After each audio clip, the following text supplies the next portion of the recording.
It's not only software engineering problem, it's also you have subject matter experts. So you have logistics experts looking at the process and saying, here's where a robot would make sense to integrate. So in this way, you did increase efficiency, not by removing one task and saying, okay, that's the robot, it's doing it, but by re-architecting how you're just moving or efficiently working inside the factory itself. You're listening to Gradient Dissent, a show about machine learning in the real world, and I'm your host, Lucas Bewald. Jean Marc Alkazzi is a research engineer and founding member of a company called Idealworks. Tell me about what you're working on at Idealworks. Sure. So, yeah, basically in startups, it's a little bit hard to have a specific job, like a very specific task. But basically, what I'm working on is applied AI. And what this means is we have basically two products. Maybe we can start even with what Idealworks is doing.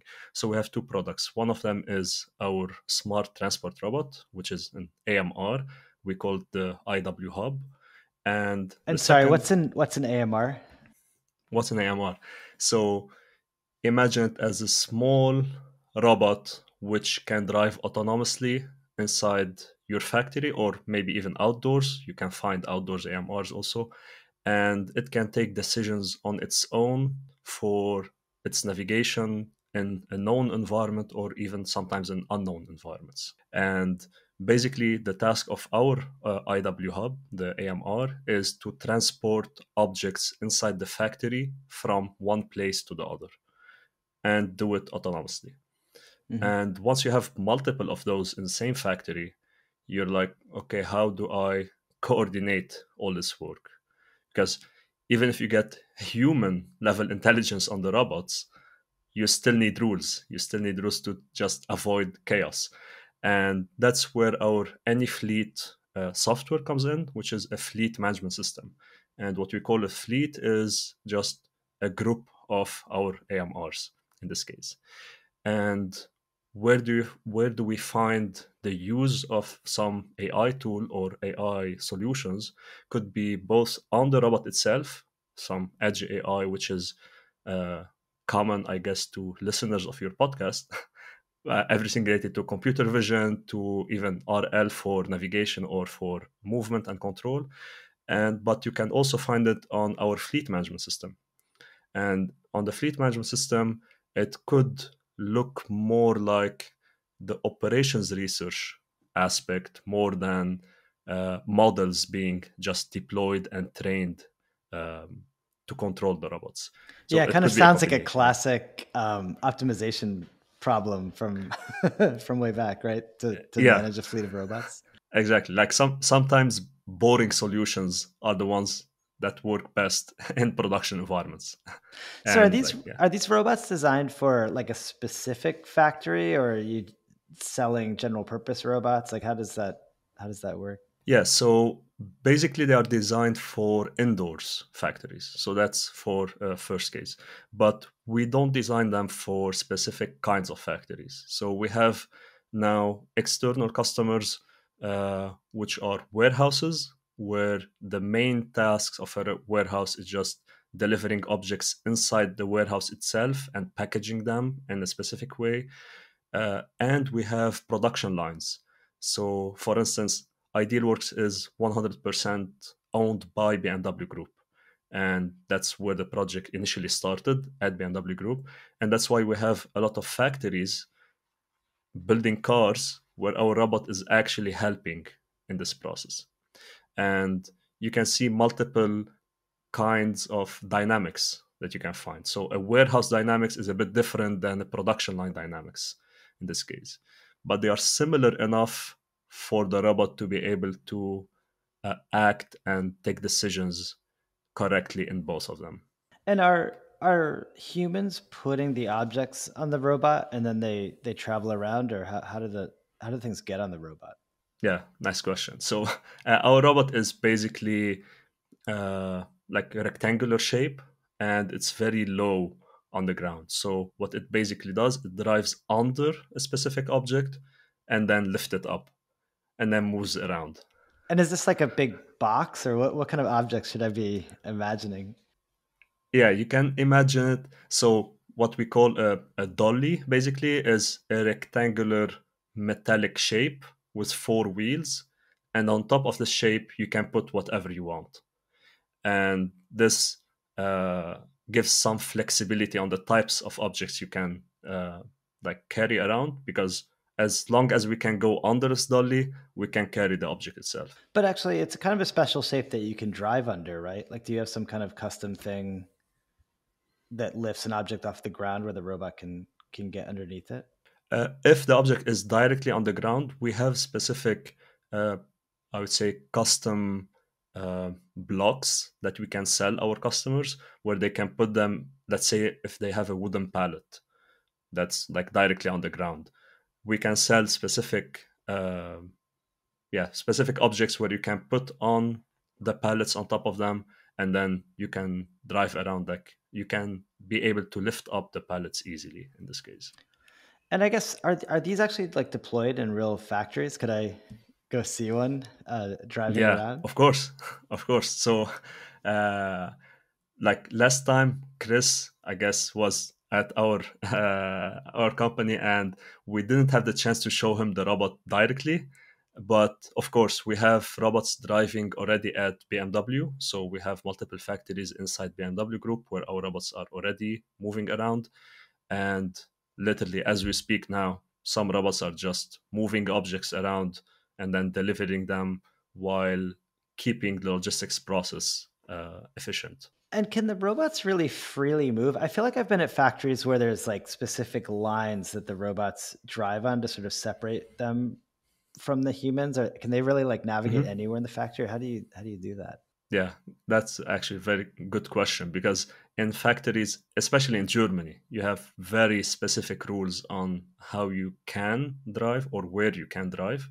And basically, you can imagine it as kind of free. You have kind of a lane as if you're driving your own car. So you can't go on the sidewalk basically, because that's like restricted area for pedestrians, but you are free to overtake obstacles in your own lane. And what were people doing before this? Were they driving around like forklifts or something? Or what is this actually Yeah. replacing? Yeah, so that's one question which, like, always whenever you talk about autonomy in factories, the first instinct is we're replacing humans, like we're just doing it to replace humans. And actually, when the project started at BMW Group, the main goal was that in some cities in Germany where you have huge factories for BMW Group, literally everyone is already employed at the factory. So there's no one without a job, and they need to expand this factory itself. So it's more of a way to expand easily than to actually replace the people who are working now. And is it like hard to coordinate with humans? Like I would think that how does it work? Like does somebody so the robot goes and wants to pick something up, but then presumably a human needs to do something with it. So how does it know to kind of like wait until it's ready to take the part to some Mhm. other place? Yeah, so this human robot interaction is also important not only on the pickup or delivery, but even whenever it's driving. So usually, if you're on the road and you see someone coming in the car, maybe a simple eye contact, you would understand if they will let you go or they want to just keep going. But with the robot, it's a bit difficult, because when you look at it, you're like, okay, what is it about to do? Is it about to accelerate now, or what?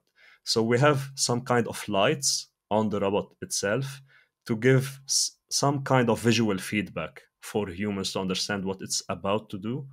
And on delivery locations or on pickup locations, it's basically requested already by humans.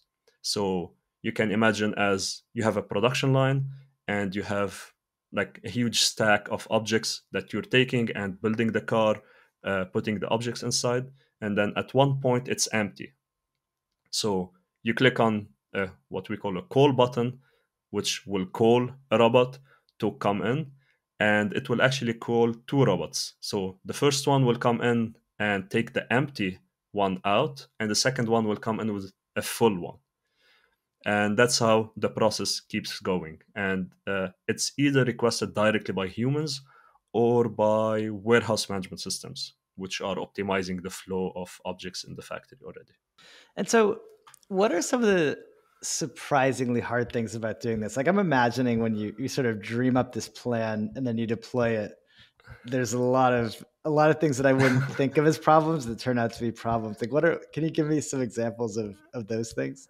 Yeah, like especially if you want to talk about the machine learning aspect, Please, yeah. what is really challenging is, or how I can summarize it a bit, is like a quote by Richard Feynman. It's like the first principle is not to fool yourself, and you are the easiest person to fool. And basically, it englobes multiple aspects. And the first one being, whenever you face a problem, if you're very deep into machine learning and just getting all the news and all the hype of it, your first reflex is just solve it directly. Like just solve it with whatever tool you have now, whatever is state of the art. And just like the early days of the iPhone, you had like, there's an app for that. Like whatever you want, there's an app for that. Now there's a model for that. So any any challenge you face, there's certainly a model for that, especially with Hugging Face now. So you can literally do any specific task. And one one small example which can show that is, when you first deploy a robot in the factories, you soon figure out that lighting system inside the factory is super bright, and you will face a lot of reflections, and especially the objects that you're trying to carry around are already metallic objects. So, and your camera is just looking at the objects, and then you realize that the floor is even reflective, because the material on the floor should be done in a specific way for safety regulations and so on. So your first instinct is, yeah, we could use any deep learning model to try to reduce this reflection aspect or try to segment the floor out and so on and so forth. But what we ended up having is just tilt the camera 7 degrees. That's it. Like, just go for the simple aspect that you can control and not directly for the complex solution. And some challenges also from reflection is, we received once like a bug on our system that's happening very rarely, but it does happen, that our robot, whenever it's trying to go under this object to lift it up, sometimes it's drifting way too much in a very unreasonable way. And we didn't really know why it was drifting. There wasn't like specific time of day or any specific task, or not even a specific mission where it's drifting. And then we went to the factory, because we have access to the factories, which is also a huge advantage, where we can see what's actually happening. And it turns out that sometimes, as we're trying to detect the object that we're driving under, there's one person with a safety vest, like with the reflective stripes on it, passing just behind the object.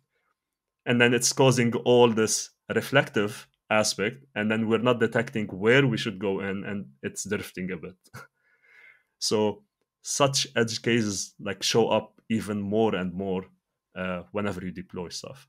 It's kind of interesting. Like I mean, I obviously love machine learning and, would want to apply it everywhere. But I would think even for just driving underneath an object, wouldn't there be like a cheap way to know where the object is and know where the robot is, and just like couldn't you do it with some other kind of localization technique that might be simpler and more reliable? Like why do you have to even rely on vision for that?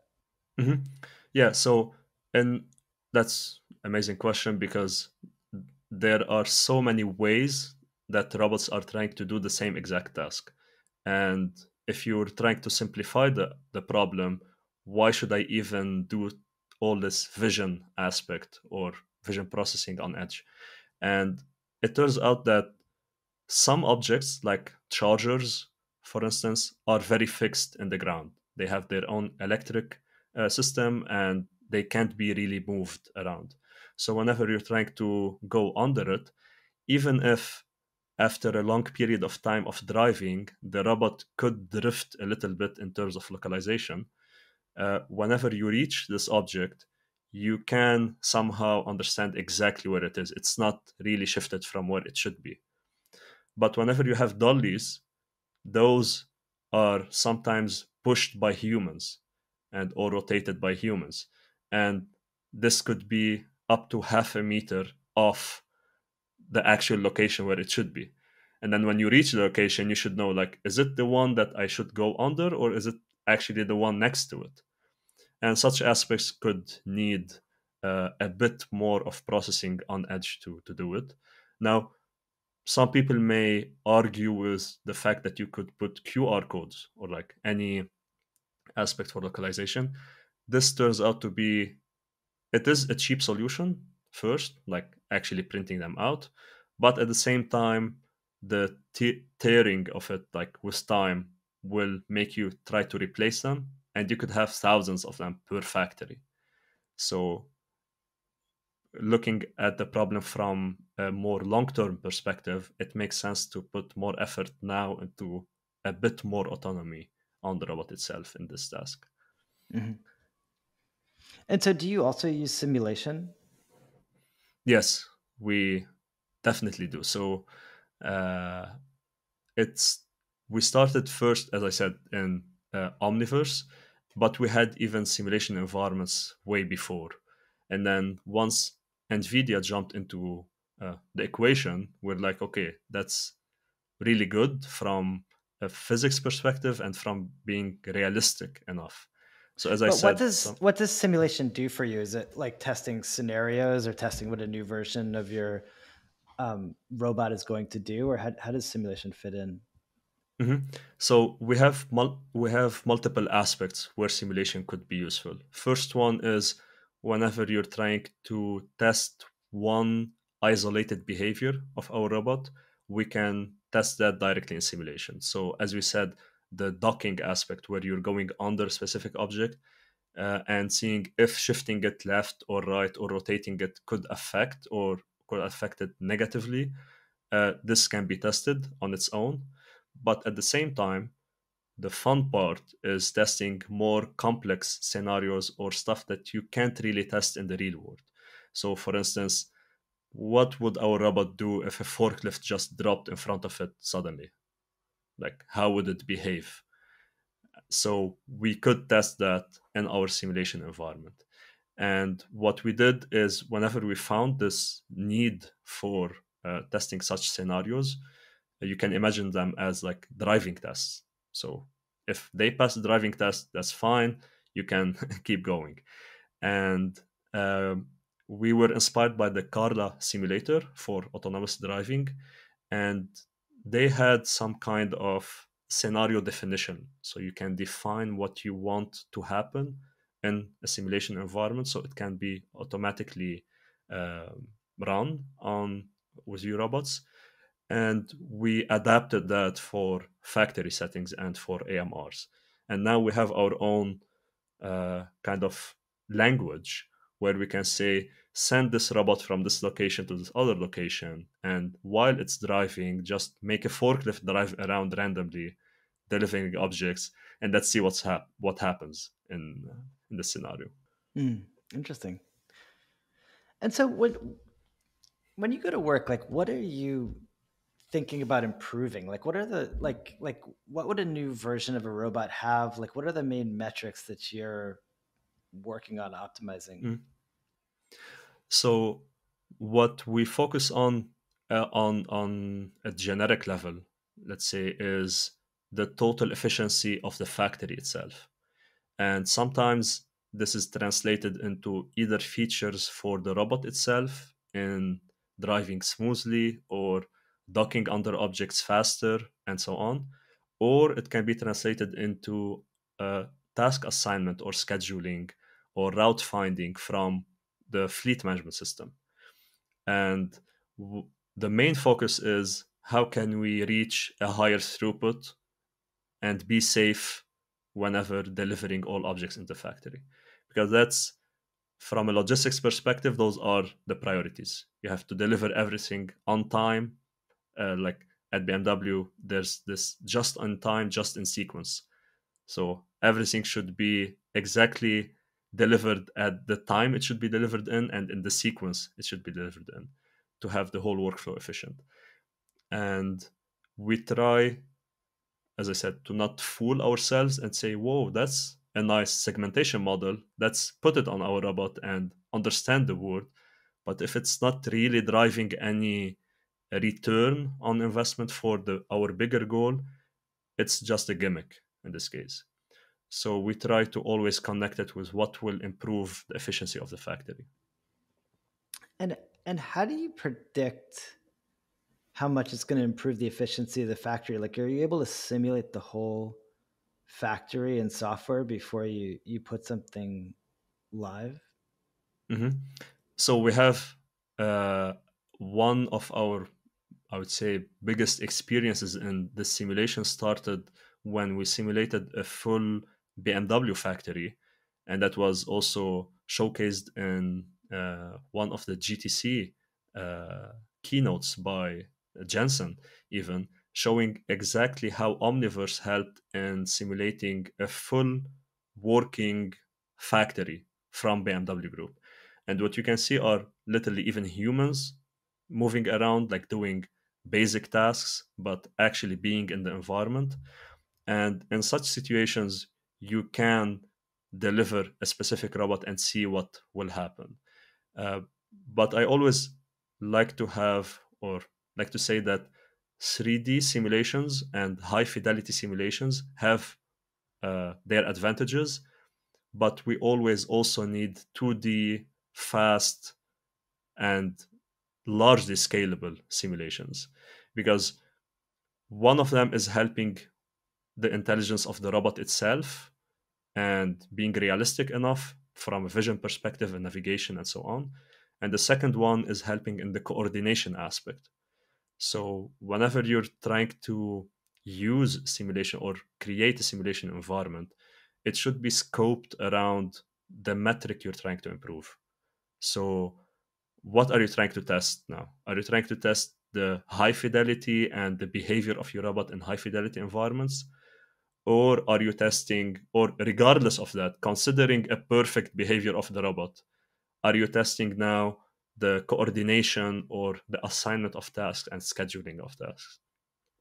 And that's where, from a simulation perspective, we try to tackle it based on the need we have. I see. I see. And do you like further kind of make components that different people work on? Like, how do you actually like structure the team and the projects? Yeah, so um, at first we were all like trying to build the robot, so make the robot really good. And then we moved into, now that the robot is working well in the factory, let's work on the fleet management system.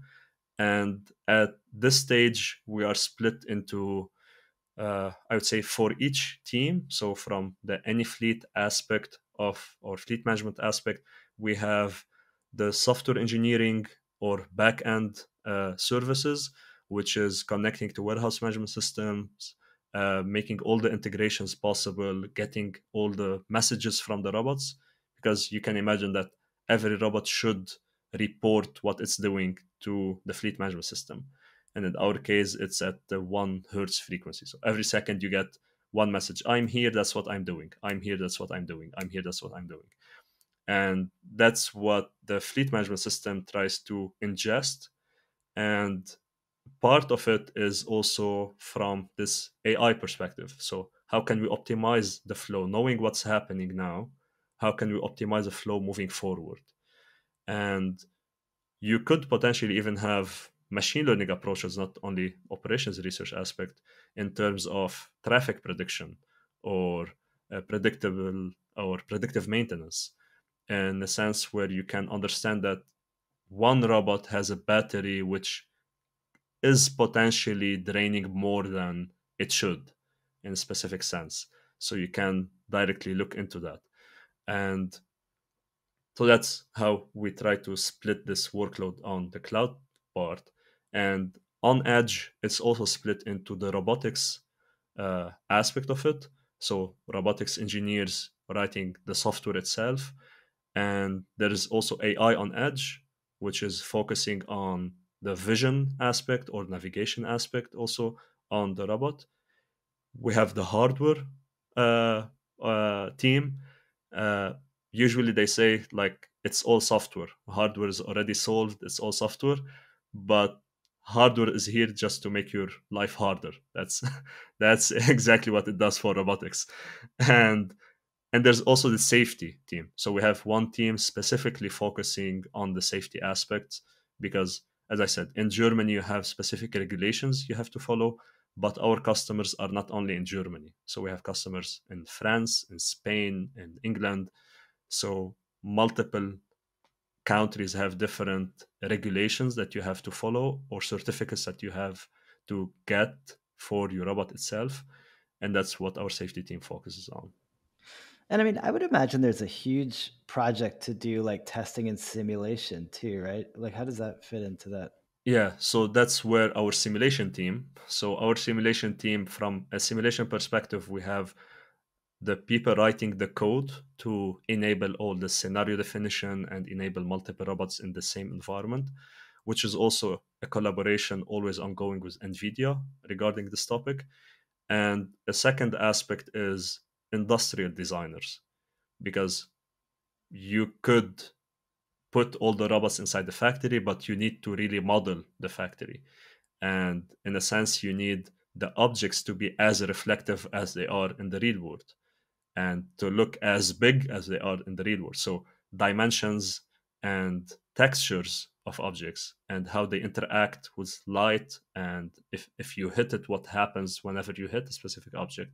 All of that is also from our industrial designers who are focusing basically on getting, uh, you can imagine the workflow as scanning a factory, trying to understand exactly where each object is, and then trying to replicate it manually, trying to see, okay, here's a specific object that we can drop in. So the point cloud that we generate from the whole factory can be replaced with the actual objects, which have physics enabled objects, let's say.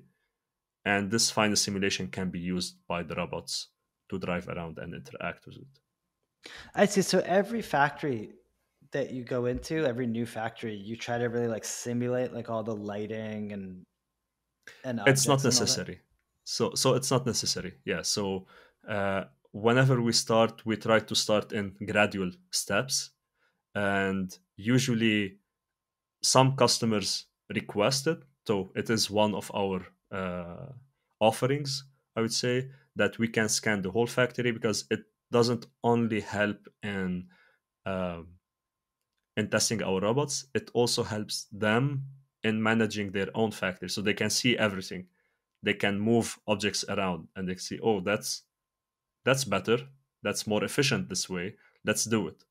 So it's also like a win-win situation sometimes whenever we do the scan, but it is time intensive. So it's of course not a requirement before going inside the factory to do so. And like when you roll out a new version of your perception algorithm, for example, do you push it into every robot and every factory at once? I would think that would be kind of a scary update No, yeah, potentially. that's a scary move to do. Even changes on the fleet management system, we try to approach it as a feature flag approach. So from a robotics perspective, I would say the changes of features recently wasn't too frequent, so it wasn't a main concern. It's becoming more and more important as we're going. So especially this year, for instance. But from a fleet management perspective, the features are way more frequent, and the changes that you need to do to keep the system more efficient are more frequent. And whenever we're deploying, we try to deploy per area first, and even before that, we test it in simulation. So we test specific scenarios, the same ones that we said can help, like the scenario definition language, which can help let the robot pass the driving test. They could also help our fleet management system to pass some efficiency tests. So, can you really manage this load of tasks, or can you manage the sequence of tasks in a specific way? And then we deploy it sequentially on our customer facilities with their knowledge also, because that's also one of the, I would say, challenges is in logistics environments. You can't just update your code and say, okay, now it's working, because whenever any factory sees um, that your system is working, Mhm. they just don't need any updates. That's it. It's Right. working. Just don't touch it for next 10 years. That's it. You're like, no, we can't do that.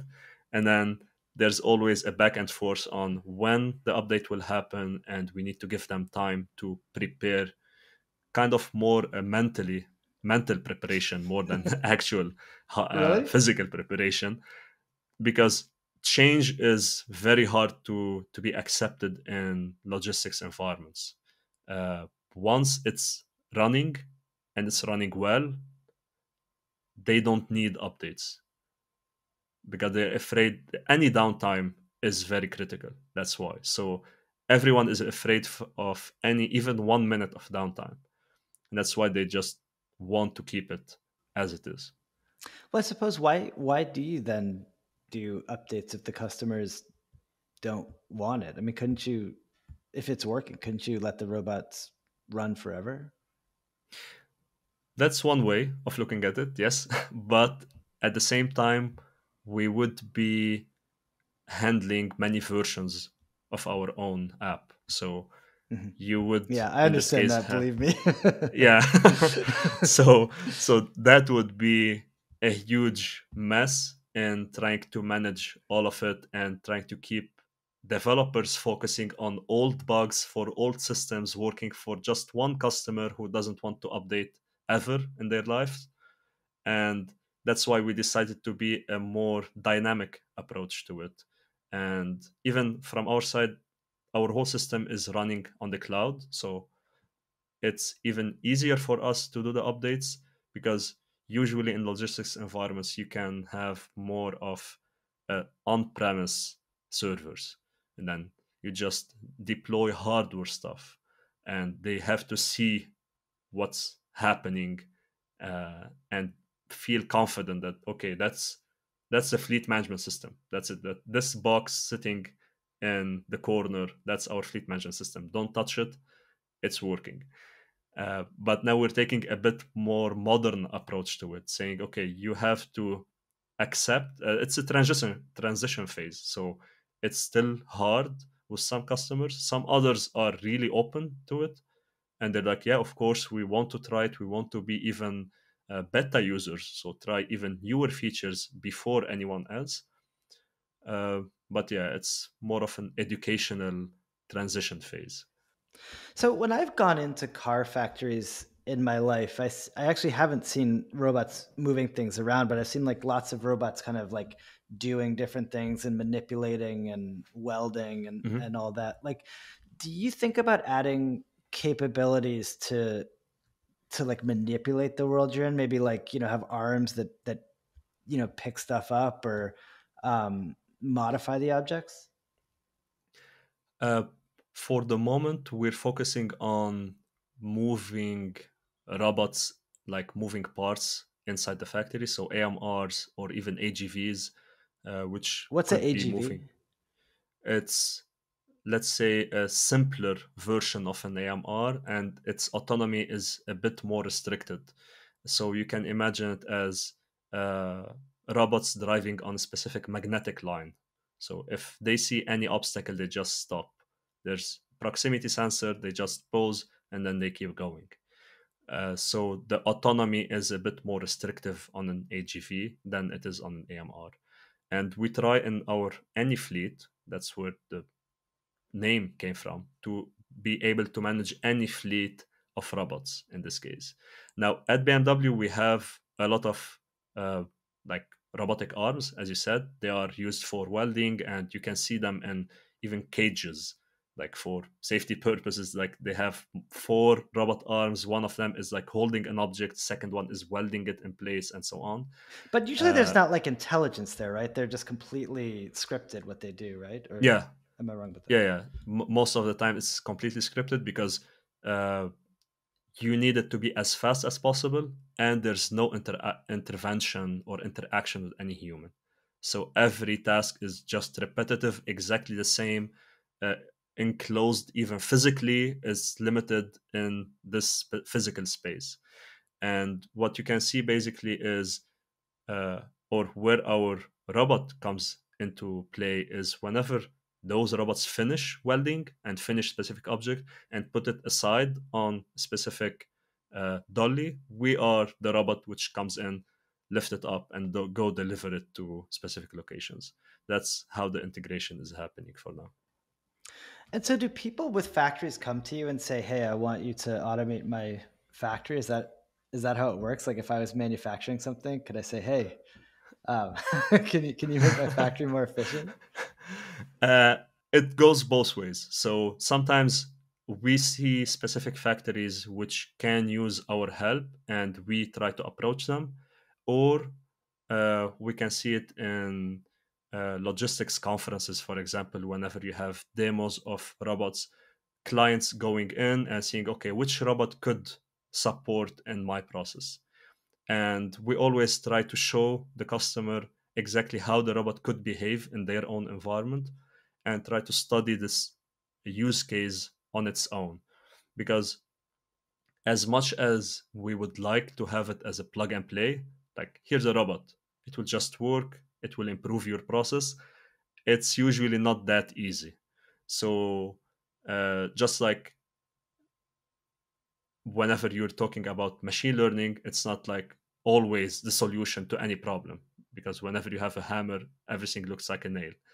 Also, in the robot aspect, like sometimes you don't really need this kind of autonomy, or sometimes you don't really need that many robots. You need way less, or you need to optimize your process, because whenever you're trying to automate, it doesn't make sense to just throw robots at it and just make it work. So Some logistics experts. what kinds of factories benefit the most from these autonomous robots? First, the people who are open to understand that change will be necessary, and change not in a way that you're changing your factory, because the whole point of having our AMR solution is we don't touch any of your objects. So we don't put markers on your objects, we don't put any markers on the ground, we don't have any reflectors for localization. We just deploy our robot itself on your ground. So that's also one of the selling points, I would say, which helps customers look at the robot in terms of a more positive approach. Okay, we can try it. It's not a higher cost of just having it and seeing what it does for a few days. But yeah, the first one is people who are open to understand how to improve the process, because from our side, it's not only software engineering problem, it's also you have subject matter experts. So you have logistics experts looking at the process and saying, here's where a robot would make sense to integrate. Those kind of transports can be automated by a robot, so that your forklift can be free to do more transports of this other type. So in this way, you did increase efficiency, not by removing one task and saying, okay, that's the robot, it's doing it, but by re-architecting how you're just moving or efficiently working inside the factory itself. And so have you been to lots and lots of factories to see how they work? Is Yeah, that a core so part of your job? uh, it is most of the time. So we even have our own small scale factory where we have objects which we see usually in the real world, and we set it in our own testing factory. And this one is just like a full empty warehouse, and then we added all the objects needed. And what we try to do is whenever we go to new customers, we try to replicate stuff that we see in reality in our testing environment. Because as much as you want to improve from a simulation perspective, seeing it physically live working is way more important from a robotics perspective than just staying on a software level. So the two aspects are very, very important in this case.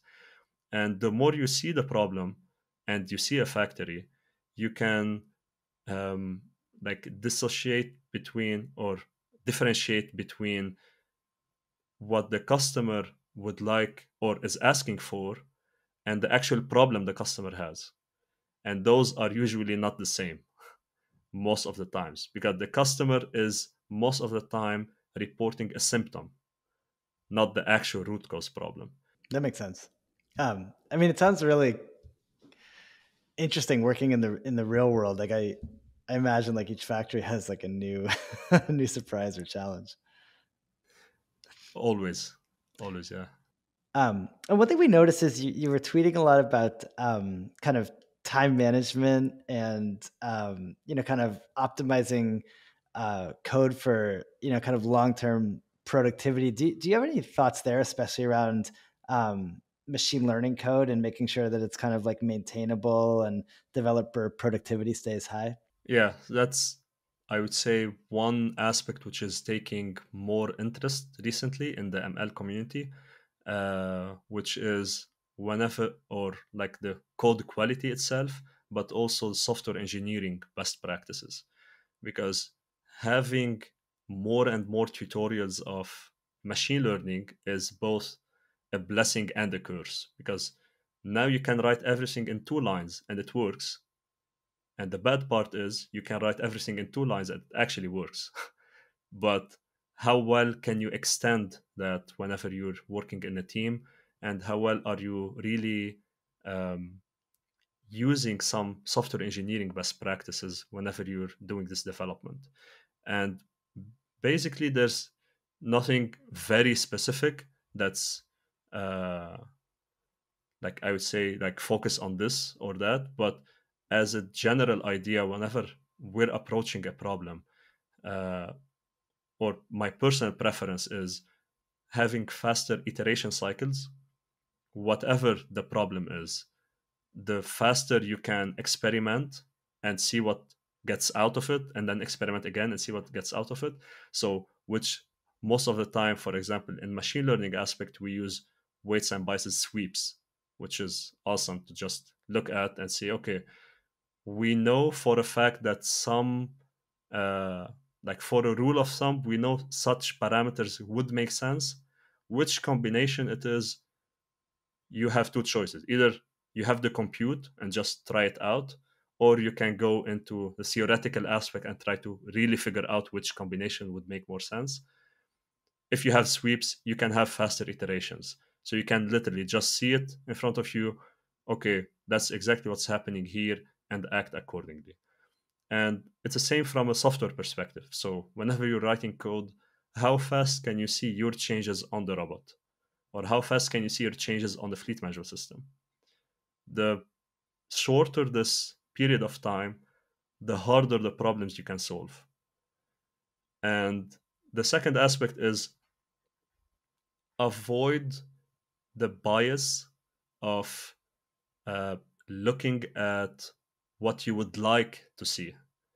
So this is a huge problem because whenever you do anything or like deploy any machine learning model or solve any problem in any kind of way, any any small hint that will let you feel that you were right, you will just take it and then feed on it, and then that's it. You go into this loop of using the wrong way of solving the problem, or just not solving it, or not looking at the correct metrics.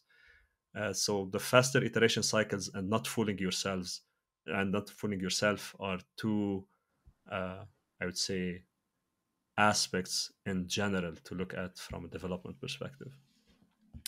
I mean, one thing that people always ask me about that I would imagine would be particularly acute for you is sort of like ML ops, like kind of keeping like the models like organized and deployed reliably. Like, can you share any best practices that you have since you're really deploying models into a really high stakes environment? Like, what have you learned? Like, how frequently do you do updates? Like, how do you keep track of the updates that you put in? How do you make sure that your tests really matter um, for the use cases before they're deployed?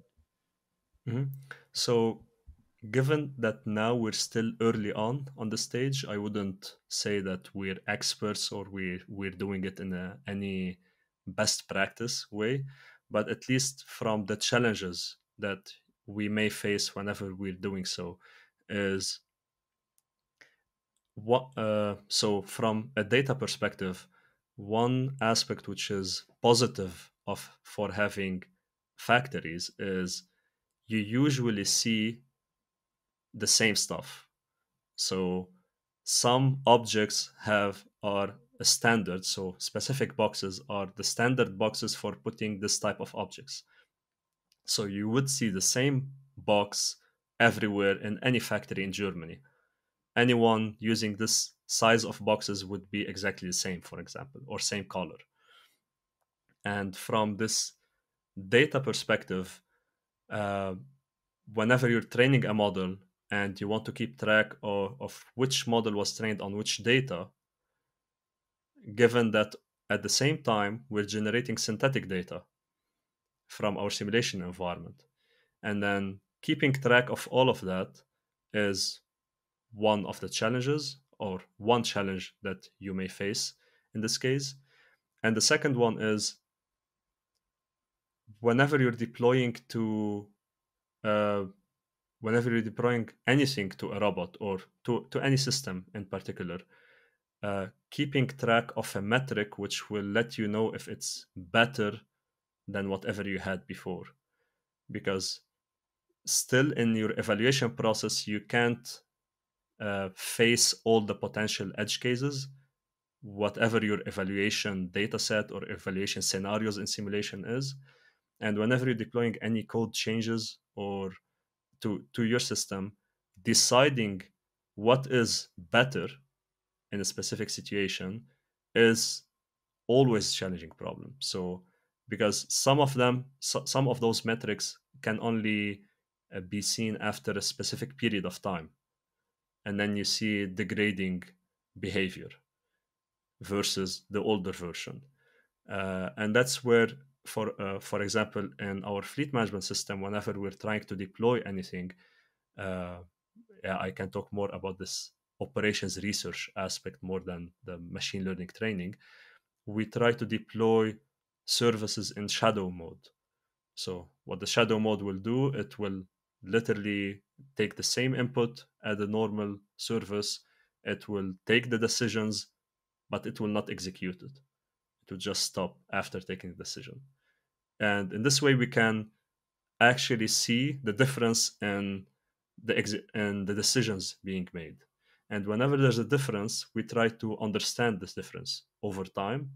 This way, we get kind of a testing in production, but it's not really testing in production because the customer is not affected at all. And at the same time, we get the insights of the production aspect and the metrics that we need from this deployment. What do you Um, believe are the most challenges faced in such ML ops approaches from your experience? well, I think what it comes from, I don't know if you'd agree with this, but I think that I think machine learning is more stochastic than code, and it has some like key differences. Like, um, I think we don't actually understand the internal mechanisms of the models very well, and it kind of gets worse as the models get bigger and bigger and more complicated. And so I think people have trouble just like having best practices around things that we're used to with software. Like, what's the equivalent of like CI/CD for machine learning is an interesting question, right? Because it's like the machine models are typically not going to behave exactly the same way every time. Whereas like with software, if any test fails, of course you just wouldn't deploy. or I think monitoring things the right way in production is an unsolved problem. Like we still see lots and lots of people have these like failure modes where you, like in retrospect you're like, oh, that was so dumb, like it should have been so clear that was going to break. But I think that we kind of know how to like monitor software, but I think ML has a lot of cases where it quietly fails, and that can be really um, tough. So we just see a lot of concern from our customers around like, hey, how do you get this whole thing working end to end? But I think it's kind of because the methods are newer than software development, and we haven't really discovered the the right ways to do it. And of course, as a tool maker, it's like I think that a lot of the tools are not really good enough yet, and that's why we want to make better ones to to help folks like you um, deploy things reliably and get the outputs that you'd expect. And I think there's another phenomenon. I'm kind of curious about your background, but I think a lot of people come out of grad school where they're working on things that are kind of more contained. I don't want to say like toy problems, but kind of toy like problems. And then suddenly they're doing something where people really expect it to be like reliable and working in the real world. And they're just not trained for it. Like I remember that myself. Like if you're writing for a paper, you're really trying to rush the paper out, and there's not a lot of incentive to write high quality reusable code. So you actually don't really learn it. And a lot of professors don't actually know how to do that. So like you're not like around mentors that are like teaching you to do it. And then suddenly, you're really expected to like, the maintenance cycle is a lot longer than the development cycle for everything. And, I think there's that like leads to a lot of problems. I don't know if that resonates with you. Yeah, actually, from so when I was doing my master's, uh, I started out being interested in cybersecurity first. So that was my main focus. And then I got some opportunities in focusing on ML application, and they were basically in natural language processing. So, uh, and it was in the early days of NLP where having a good word to vec model was like the state of the art at this stage. And uh, the first time where I saw deployments to production, or where I personally deployed to production, was in the first startup I joined. So we were trying to analyze the news articles, and the whole point was to build a tool for journalists and for anyone who's interested in searching and understanding what's actually happening, including some kind of map where you can have the news article pop up and say, okay, that's happening here and that's happening there, and so on in real time.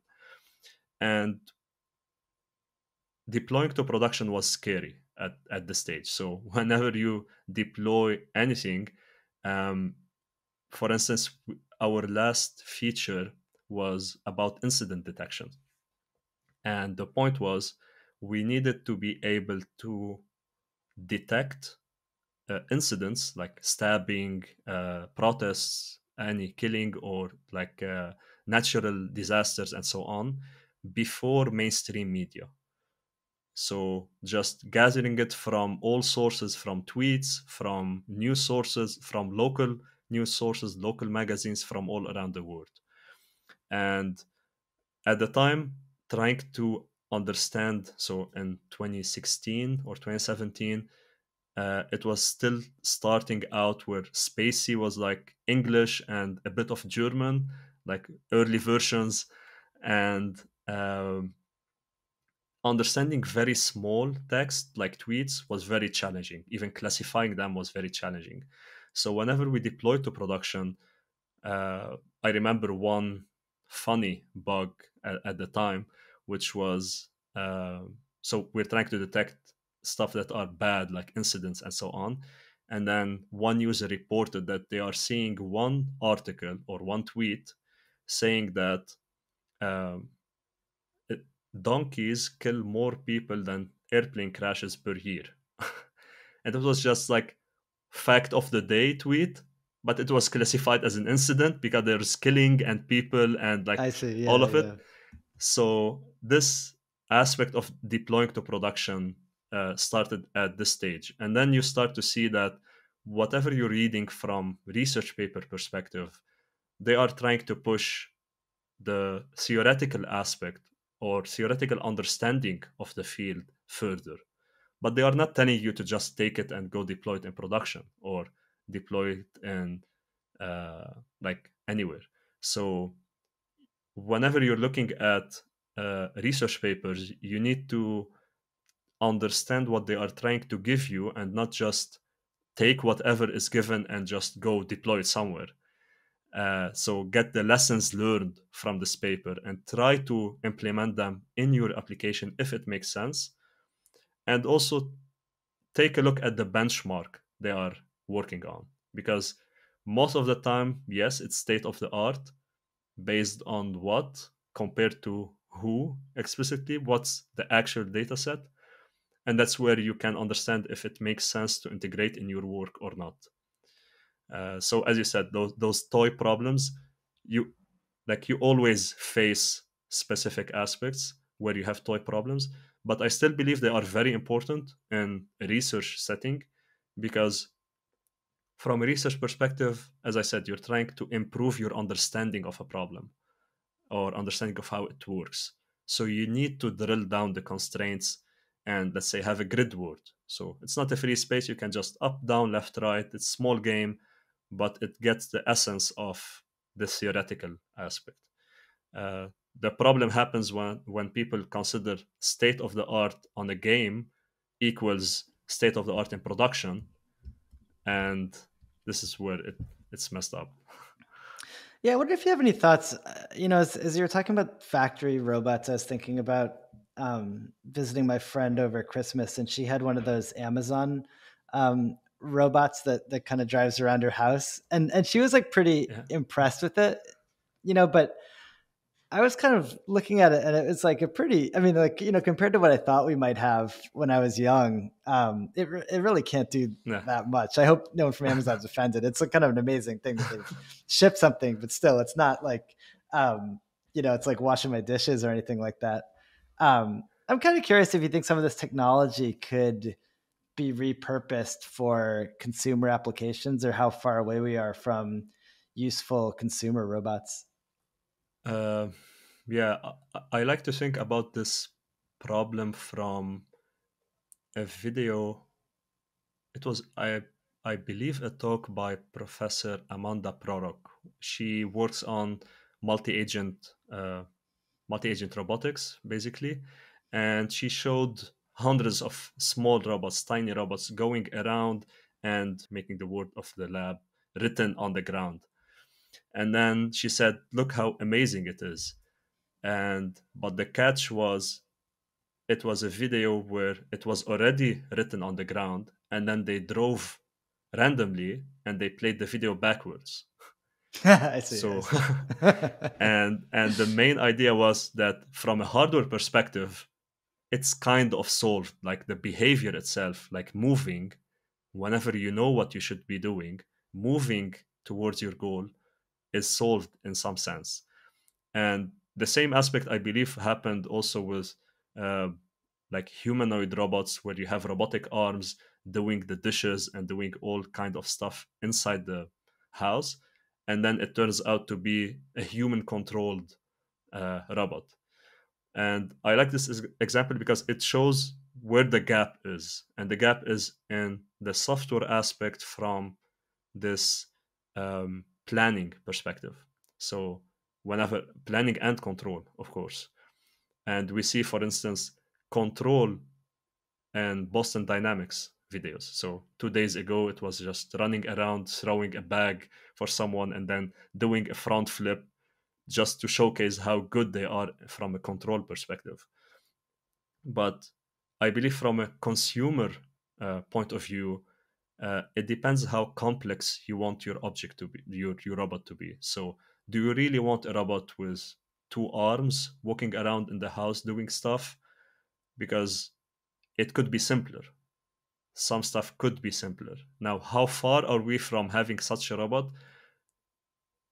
I would say maybe if asked me a year ago, I would give some kind of estimates. But after seeing the last 2 months development in deep learning, especially in like NLP models, that was beyond what was understood that could happen. So some aspect happened so fast that people are not even keeping up with the pace now. And you have startups like Stability AI doing outstanding work in the field of even computer vision and diffusion models and so on. And every version is even more outstanding than the previous one. Now, how much of this is actually related or transferable to production robotics aspect is still unknown. But I believe during 2023, we will see a lot of changes which are dramatic in terms of planning and behavior of such small robots. Well, look, as you know, we always end with 2 questions, and I want to make sure we get them in. The second to last one being, what's a topic in machine learning that you think is underappreciated or under-researched? Troubleshooting, I would say. I would say it's troubleshooting because, as you said, there are differences with the software approach, and CI/CD pipelines and all the tests and unit and integration tests and so on work well in the software scope. You go to the machine learning scope and it's very different on how you can test a model.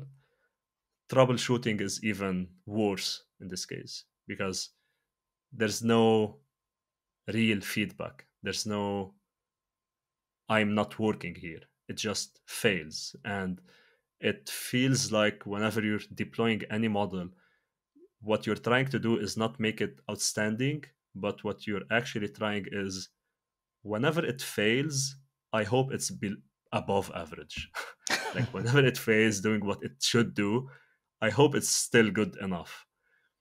And this aspect of understanding when it's good enough and whenever it's bad, understanding why it's bad, I believe is still not really researched enough.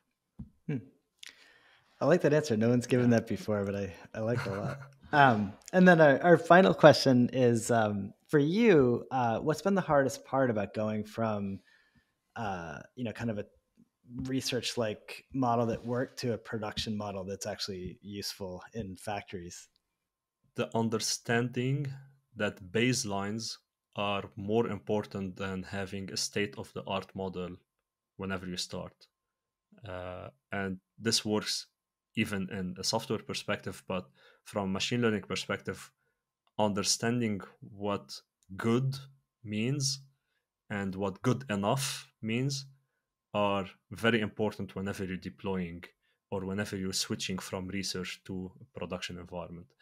And connecting that with your business and the eventual return on investment for your business, this whole flow, it feels harder than the technical aspect of it, because from technical perspective you can Google it, you can have communities, you can have people helping you.